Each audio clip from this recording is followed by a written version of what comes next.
Halo semua, kembali lagi di MI Tech ID bareng saya Fadil, dan ini adalah Intel NUC 11 Performance Mini PC Kit. Salah satu Intel NUC dengan generasi prosesor Intel ke-11. Mirip-mirip dengan seri Intel NUC sebelumnya, seri NUC Performance Kit ini ditargetkan sebagai high-end productivity mini PC, yang mana nantinya akan berguna untuk keperluan office, multitasking, ataupun home theater PC.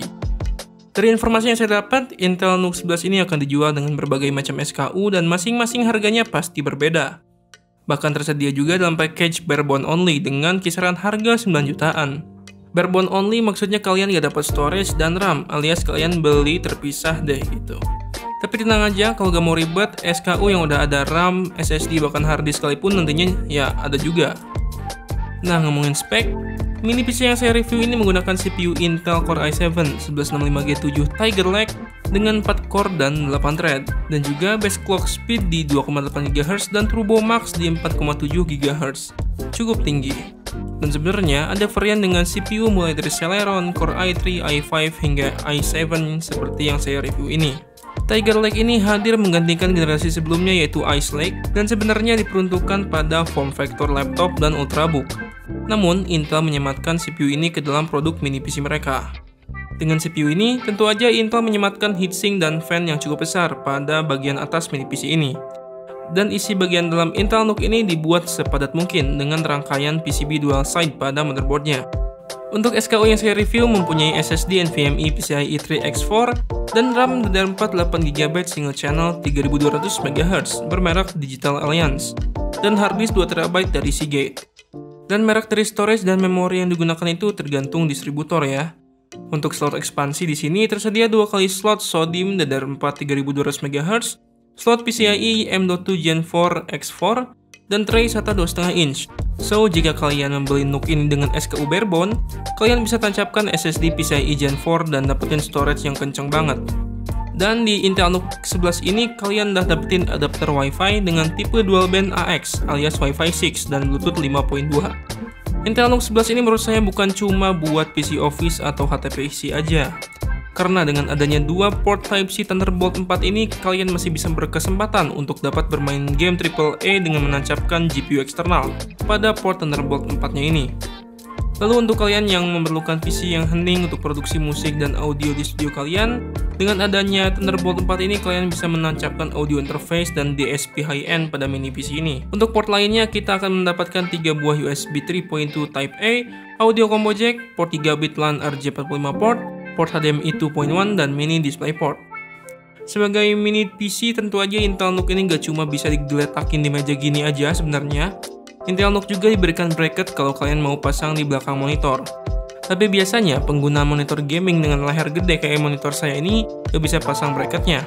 Jadi di sini saya gak ngasih lihat posisinya gimana, tapi saya bisa pastiin buat monitor lain yang punya VESA 100x100 atau 70x70 yang terbuka udah pasti bisa, tenang aja. Untuk penggunaannya sih karena lebih mengarah ke office, productivity, dan HTPC, tentu Intel NUC 11 ini nggak akan ngalamin masalah untuk ngerjain hal-hal kayak gitu. Buat ngetik-ngetik oke, buat produksi musik, editing foto, hingga video pun bisa. Atau buat entertainment, nonton di Jepangan, drakor, Netflix, YouTubean, saya rasa asik juga. Toh mini PC ini udah bisa stream bahkan hingga 8K. Tapi sebenarnya dengan form factor semungil ini, saya pun nggak nyangka mini PC ini punya performa yang cukup tinggi.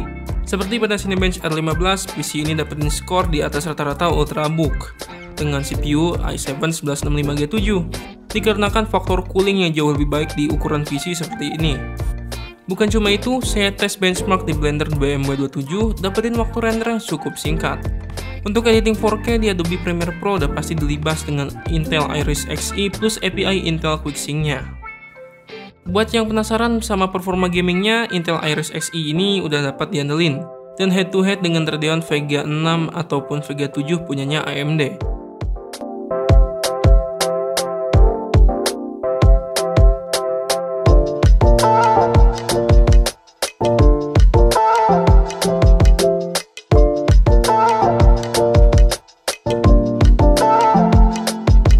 Pada game AAA, kita coba GTA 5 dapetin framerate di atas 60 fps pada setting normal 1080p. Meskipun di hampir semua game ada titik stuttering karena mungkin pengaruh dari RAM-nya yang masih single channel, Tapi seenggaknya ini ngebuktiin kalau Intel Iris Xe G7 ini cukup menarik buat form factor semulungil ini.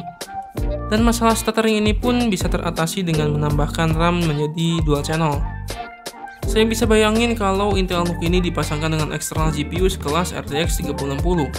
Mini PC ini udah bisa disebut gaming station sih sebenarnya. Tapi perlu diingat saya nggak rekomendasiin beli mini PC kayak gini buat ngegame, oke? Karena Intel sebenarnya udah nyiapin NUC Extreme Kit dengan GPU RTX dan bahkan GPU-nya bisa kalian ganti sesuka hati. Dan bisa aja kalian yang mau beli Intel NUC 11 Performance Kit ini buat kerja dan ingin curi-curi waktu buat main game ringan, tentu GPU Iris Xe G7 ini akan bermanfaat.